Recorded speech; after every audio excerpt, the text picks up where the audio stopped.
Estamos no ar, hoje o Radar é especial, vamos recordar a data do nascimento de um ícone da nossa música. Hoje, 26 de janeiro de 2016, ele completaria 48 anos. Eu estou falando do Júpiter Maçã, Júpiter Apple ou Flávio Basso, o menos de muitas faces que nos deixou em dezembro de 2015. Vem com a gente nessa viagem pela história do rock gaúcho para relembrar os momentos de muito som, loucura e brilhantismo dessa lenda. Confere aí. Júpiter é especialista em Júpiter, jupiterismo.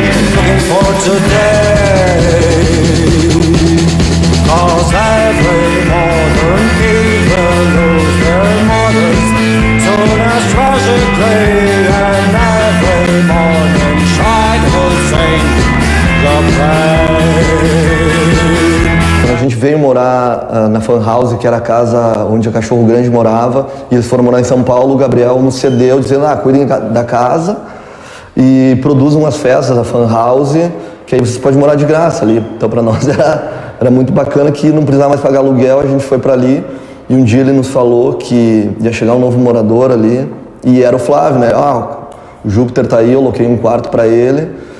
E aí, quando ele bateu, chegou aquela figura.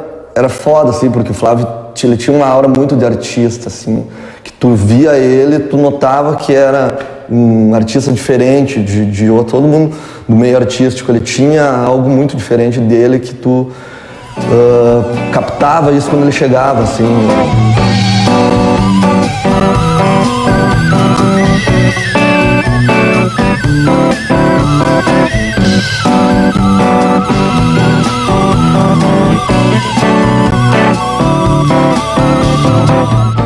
Tem muito personagem interessante, tinha e segue tendo, né, no cenário do rock do Rio Grande do Sul, né?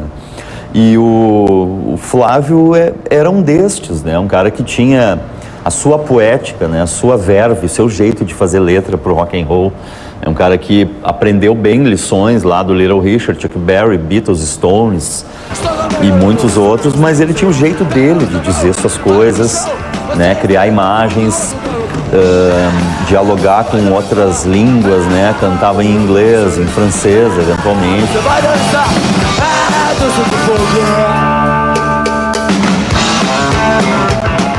Então o legado dele, eu acho que independentemente do legado do ponto de vista concreto, né, dos seus discos com tais características, acho que o principal legado é essa convicção artística, autoral, né?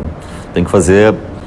Hoje em dia a gente vive padronizações, né, de certos estilos, né, é isso, é aquilo, incensados pela grande mídia. E às vezes esse tipo de personagem, esse tipo de criador, ele é muito importante, um cara que tem o seu jeito de escrever, tem o seu jeito de pensar a sua imagem, né? A sua representatividade cênica, né? A primeira vez que eu vi o Júpiter fora dos palcos, pessoalmente, foi no Fim de Século, que era um bar clássico do final dos 80 em Porto Alegre, na Plínio. E eu fui apresentado para ele como registro do Colarinhos, e ele duvidou que eu fosse o registro porque eu não estava de minissaia. Que é sinal que ele já tinha visto o show do Colarinhos, sabia que eu tocava de minissaia. Era muito comum os festivais de colégio, então teve um festival no Colégio IPA, que estava lá o Flávio. Devia ter 14, 15 anos, né? Algo assim. E estava tocando o Cachorro Louco já. E umas versões de Chuck Berry no festival do IPA. Aquela coisa sempre que tem em festival, toca alguma autoral e alguma cover, né? E a gente ficou, né? A gente que tinha uma intenção de começar a fazer banda também, e estava ouvindo desde o rock and roll dos anos 60 e 70, mas estava antenado com as coisas dos anos 80, The Cure, Echo and the Bunnymen, punk, new wave, vanguarda paulista, enfim, a gente estava ouvindo de tudo e não sabia direito que som a gente queria fazer, né? E a gente viu um cara lá que o cara já tinha lá o seu som, a sua performance prontinha ali. Então foi um choque assim pra nós, esse cara aí sabe o que tá fazendo, né? Ei, Carolina, Cristiano vai chorar.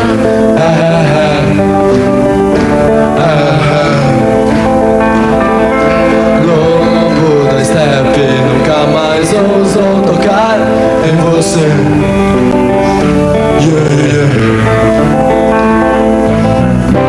Os teus sonhos destruíram tua joia.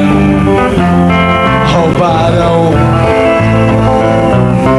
esse azar sobre você como uma nuvem que não chove.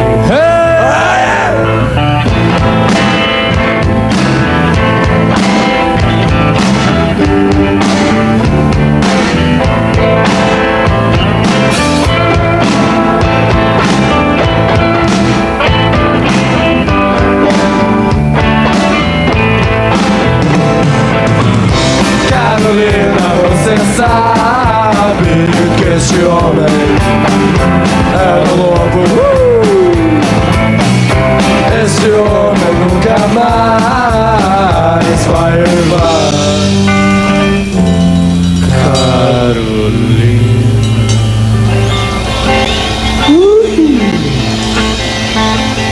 A partir daí a gente se encontrava mais em festas, o casamento do Ney Vansória, por exemplo, e era muito difícil entrar nos camarins dos Cascaveletes, porque eles eram muito famosos, nós totalmente desconhecidos.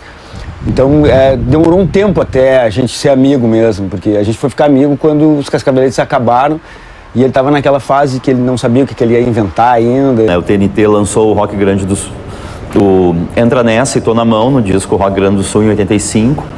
E daí teve aquela cisão, depois de lançar esse disco, o Ney e o Flávio saíram e montaram o Cascaveletes com o Alexandre Baréia e comigo. E a banda estreou em 86 no Bar Ocidente. O núcleo de composição ali era mais o Ney e o Flávio. Mas foi uma experiência muito boa, eu colaborei, obviamente, né, em algumas outras canções. E a convivência com ele, nesse período ele era um cara que encarnava muito. A gente estava ali em 86, mas ele encarnava muito esse espírito do rock and roll dos anos 50 e 60, né? Essa coisa Chuck Berry, Little Richard, Beatles, Stones, né? Ele tinha isso com características próprias também, né? Ele sabia fazer, digamos, reprocessava todas essas informações de rock and roll e tinha uma facilidade meio absurda, assim, para criar uma linha de baixo interessante, para criar uma letra, né, que trazia uma letra como a de Morte por Tesão, né? Eu queria fazer voodoo para conquistar tu, enfim, umas coisas assim, umas ideias que no início é difícil tu assimilar e entender, mas elas tinham um potencial criativo e de gerar impacto, de gerar surpresa nas pessoas que era muito grande. Eu queria ser o selvagem, pra ser o rei da sacanagem. Eu queria fazer voodoo, pra conquistar tudo. Eu queria ser um demônio, te derreter no meu inferno. Eu queria que ela morresse de tanta satisfação. Eu queria que ela morresse, morte por tesão. Morte por tesão. Morte por tesão. Morte por tesão. Morte por tesão. Cascaveletes tem sido gratificante. E a minha carreira se resume basicamente ao trabalho que a gente tem feito nesses 2 anos. Quando surgiu, no caso, o rock, aparentemente podia ser, antes de mais nada, um estilo um tipo de música que tentava descrever um certo estilo de vida, né? Uma juventude que estava querendo se rebelar contra certos padrões. Mas com o tempo, ele, por ironia, foi uma coisa que foi cada vez mais sendo absorvida pelo, digamos assim, sistema. A palavra soa extremamente pesada, mas é a realidade.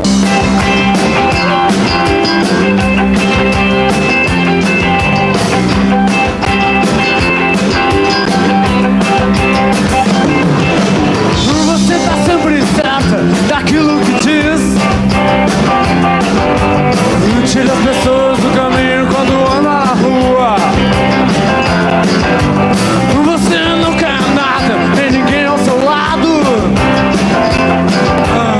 Talvez um cara bonito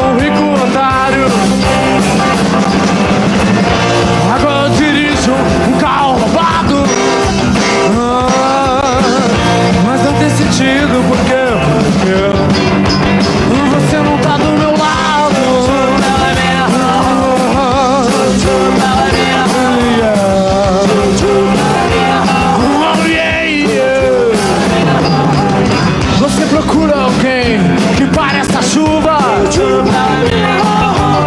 Que diminua a tristeza igual cada quatro.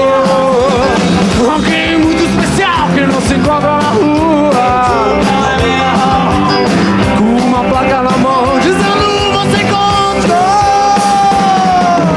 O Radar faz uma pausa rapidinha, na sequência tu segue curtindo o nosso especial sobre Júpiter Maçã.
Gosto muito de você, de olhar gravura e de conversar com você. Ei, querida, você é demais. Ei, você, querida, se bem.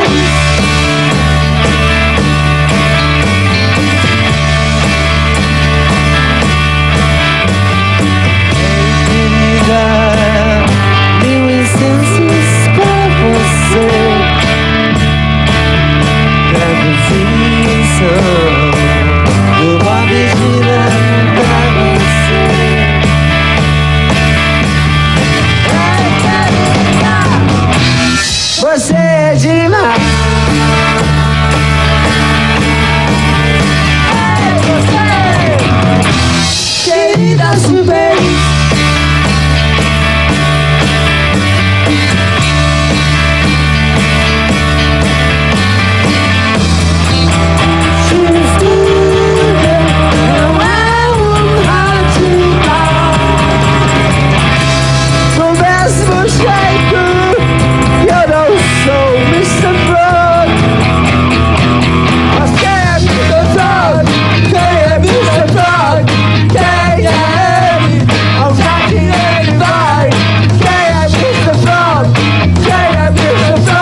Regina.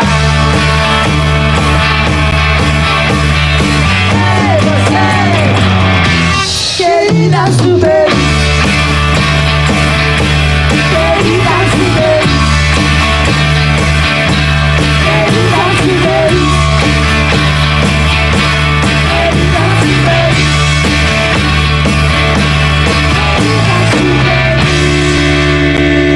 Em 1997 era lançado o primeiro álbum de estúdio da carreira do Júpiter. A Sétima Efervescência foi considerado pela revista Aplauso como o melhor álbum do rock gaúcho. Tanto sucesso foi fruto de um trabalho incansável em parceria com o Egisto Dal Santo. Curte aí essa e outras histórias do Júpiter. Tem uma proposta, eu tenho alguma coisa que tem nas letras e o diretor acaba colocando o ponto de vista dele, né? E aí eu nunca sei exatamente o que é o ponto de vista final, mas cada um pode interpretar como quiser, na verdade. Eu fiz o disco Segunda Sem Lei e estava juntando bandas de Porto Alegre, da Nova Safra, e bandas que estavam fazendo coisas novas. E ele tinha gravado um EPzinho com 2 faixas, que era Ela Sabe O Que Faz e O Orgasmo Legal. Mas Ela Sabe O Que Faz estava tocando na Ipanema direto, então eu convenci ele a botar o Orgasmo Legal no disco. E as pessoas começaram a acreditar naquelas bandas, né? E logo depois disso, esse disco foi pela Banguela, eu fui contratado pela Antídoto, pela City, para ajudar na direção do selo Antídoto, para contratar as primeiras bandas quando o selo ia começar, né? E aí eu já tinha as 3 bandas, né? Eu já cheguei e digo, eu tenho 3 bandas e uma das bandas é o Júpiter, né? Aí foi um sofrimento, porque o diretor da gravadora queria muito mudar o nome, que achava que Júpiter Maçã ninguém ia gostar, não ia acontecer. E me pediu muito para me convencer ele a mudar o nome. Lógico, eu nunca falei isso para ele, não, eu não vou mudar o nome de um artista, é ele que sabe o nome dele, né? E a prova tá aí, né? Para mim foi o melhor trabalho para mim, porque eu pude fazer o que eu quis, né? Às vezes o Flávio ia pro estúdio para dormir no estúdio e me deixar trabalhar. Ele disse, não, só vim para conferir, quando terminar tu me acorda. Eu toquei órgão em 2 músicas do disco, né? Uma delas bem clássica, que é a música Lugar do Caralho. Tem um órgão ali que eu gravei e a música Novo Namorado. Eventualmente, eu morei um período na Thomas Flores e eventualmente ele batia lá. Ia com o violão, ia mostrar alguma coisa que ele estava fazendo, ia trocar alguma ideia. Eu preciso encontrar um lugar legal pra mim dançar. Descabelar. Tem que ter um som legal, tem que ter gente legal. Cerveja barata, um lugar que não tem, tornarão me mais feliz. Um lugar onde as pessoas sejam loucas. Eu acho que o que ele queria mesmo era fazer um outro Sétima, né? Voltar à nossa parceria, chegou à conclusão que aquilo funcionava. Eu nunca torturei ele, ao contrário, sabe? Eu sempre fui atrás das ideias dele, do que ele estava querendo dizer, né? E aí, usando os meus recursos, meu conhecimento e a minha loucura, porque naquela época também era muita experimentação, né? A gente gravou coisas muito loucas que ninguém tinha feito aqui no Rio Grande do Sul na época. Fita virada, ambiências com microfones dinâmicos, coisa que ninguém fazia. Hoje o Brasil inteiro faz, acha muito interessante. Naquela época ninguém fazia. Depois do Morro Stock, que foi um dos primeiros shows dessa volta dele de outubro de 2014, ele foi para um sítio junto com a Clegg, o sítio da Rô, e o Felipe Skin, que estava trabalhando de road com nós, era namorado da Rô, foram para lá. E ele produziu um disco inteiro, que é um disco de folk, que saiu essa música de Albert Nick e o Constantine's Empires. Então esse disco ele depois trouxe para cá, a gente começou a produzir, que seria um próximo lançamento dele, seria esse trabalho, seria esse disco. E a gente também estava com a ideia de fazer um disco em português e inglês, que ele queria fazer um disco com uma vibe tropicália. A gente estava conversando muito, ia começar em fevereiro, na verdade, fazer uma pré-produção desse disco. Há um ano e alguns meses atrás, a gente voltou a trabalhar junto, né? Ele veio de São Paulo, a gente fez... e começou novamente, eu voltei a tocar com ele, a gente começou... E a gente começou a produzir bastante coisas. Eu estava produzindo bastante vídeos, né? Ele queria fazer muito cinema, queria fazer filme, ele andava com o celular filmando tudo. Inclusive saiu um clipe dessas filmagens dele, que é do The All Beatnik.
High, not on my time, umbrella every time. Show what she bought. She ain't got nothing. She ain't got no money. She don't know what to do. You go Beatles, you go Stone, you go hard rock and roll. They are big.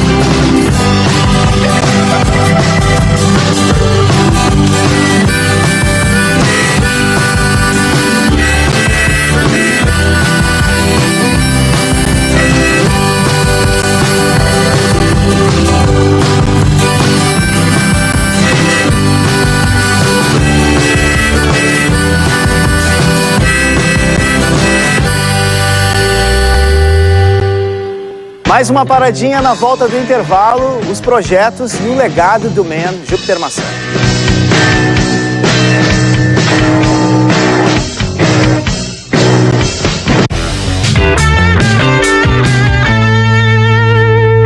Eu descobri a música a partir do rock and roll básico, quando eu tinha mais ou menos uns 15 ou 14 anos, através de vídeos dos Beatles, no preto e branco. Depois me liguei, Little Richard, Chuck Berry, Rolling Stones, e aí a coisa sempre foi.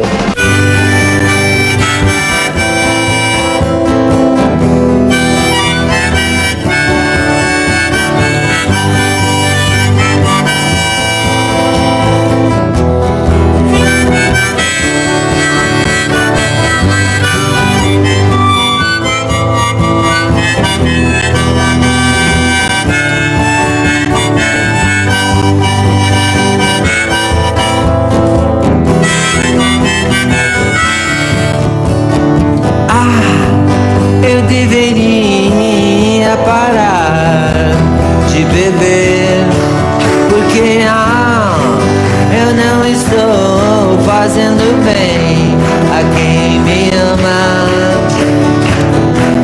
Devia me converter ao hinduísmo, comida vegetariana, mantras e Krishna. Aonde foi parar aquele menino que queria cantar como Vitor George? Come on, aleluia, Hare Krishna, Krishna Krishna, aleluia.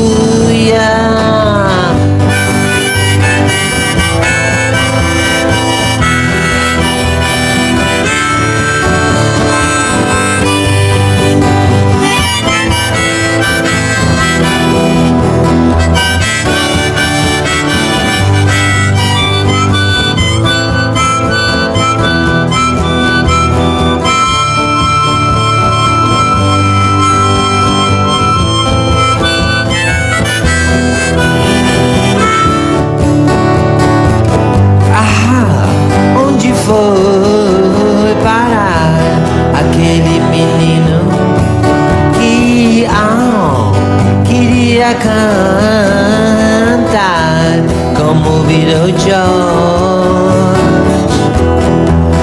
Aleluia, Hare Krishna,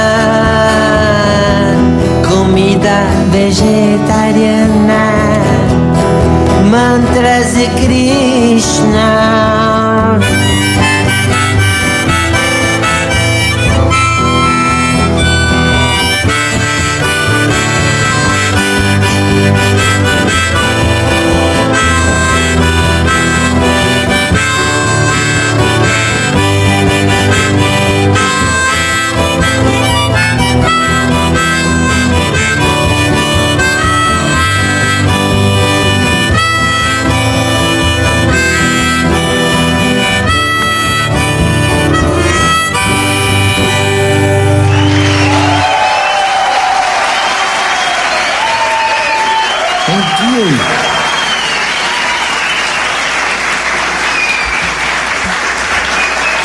Muito, muito, muito obrigado. Pô, super excitante esse formato. Real good, A gente começou a conversar sobre fazer a 8ª Efervescência, né? Conversamos bastante, tocou umas músicas aqui, até inclusive novas que ele tinha feito. E a gente ia começar a trabalhar. E dessa vez, inclusive, ele tinha me dado mais liberdade ainda, porque eu disse para ele: eu não quero a tua banda, só quero o teu guitarrista Gabriel Guedes, o resto dispensa, que eu vou ser o baixista, os teclados quem vai tocar eu e tu, quem sabe chamar um pinguim. Então, umas coisas assim, e os bateristas deixam comigo, que eu ia botar vários bateras tocar. Ia ser um disco muito bonito, velho. Ficou pro outro lado lá. Ele queria resgatar algumas músicas antigas que ele nunca lançou oficial e tinha na internet. Né? Várias músicas ele me mostrou, tipo Viva, até o Atiganadu, aquela que só saiu numa demo. E ele queria também colocar algumas dessas canções com uma nova roupagem moderna hoje em dia. Ia compor algumas coisas, ele até me mostrou algumas músicas que ele estava fazendo em português, bem legais, assim, um clima total dele, que era Tropicália com Mutantes, assim. Tava bem bacana. Eu aprendi muito a questão da postura de palco, a questão de tu tanto tentar executar bem teu instrumento, como ter uma performance, né? Olhando, observando o Flávio, né? Tocando junto com ele, né? Ele dava muita importância para isso, né? Esse aspecto da performance, figurino, visual que tu vai usar. Ele se preocupava bastante com isso e é uma coisa bacana, uma coisa que faz parte do show.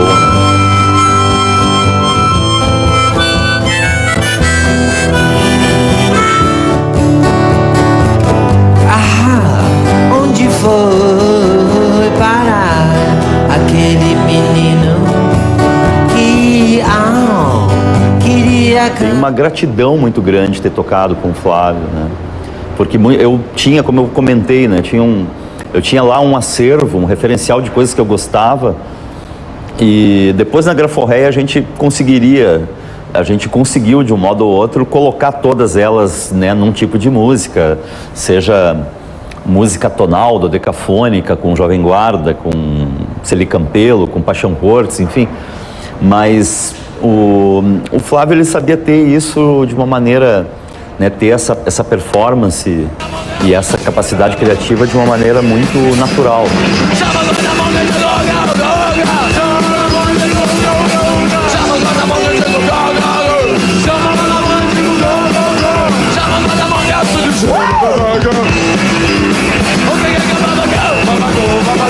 Esse é um grande recado, assim, as pessoas têm que conhecer a obra do Flávio Basso, do Júpiter Apple, Júpiter Maçã, né?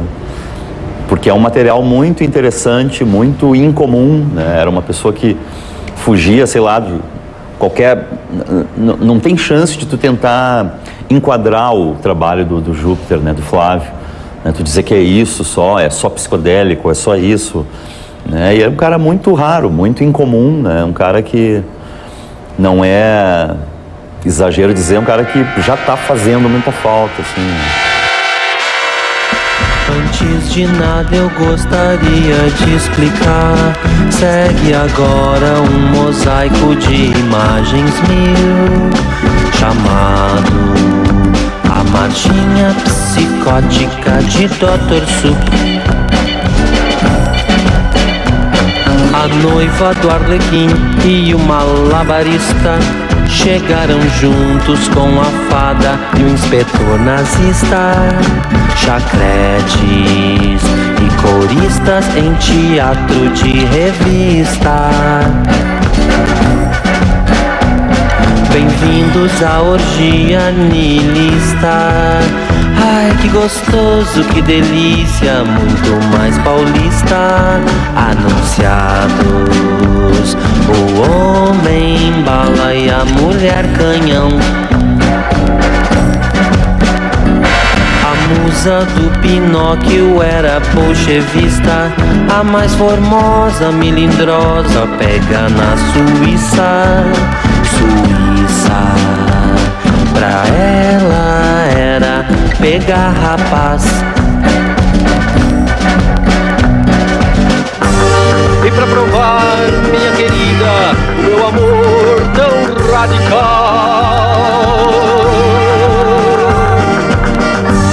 eu escrevi escrevi esta marchinha para tocar no carnaval. O milênio passaria e a marchinha seguiria sendo cante underground. Mas lá por 2020 seria revisitada e vira hit nacional.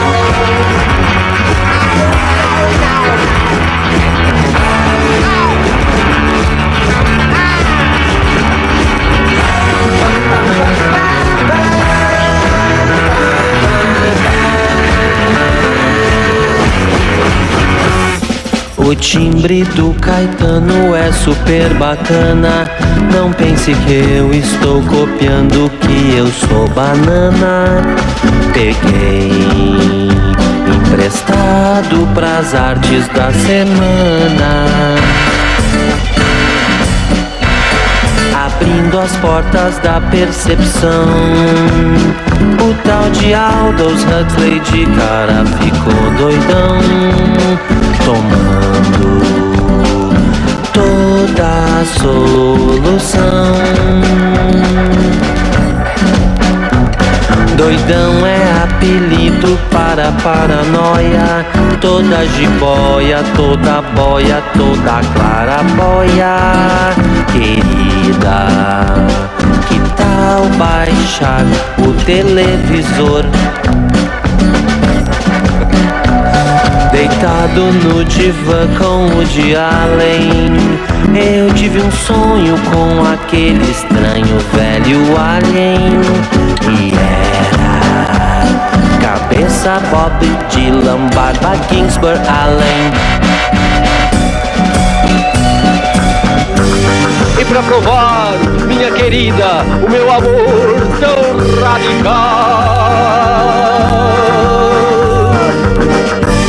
eu escrevi esta marchinha para tocar no carnaval.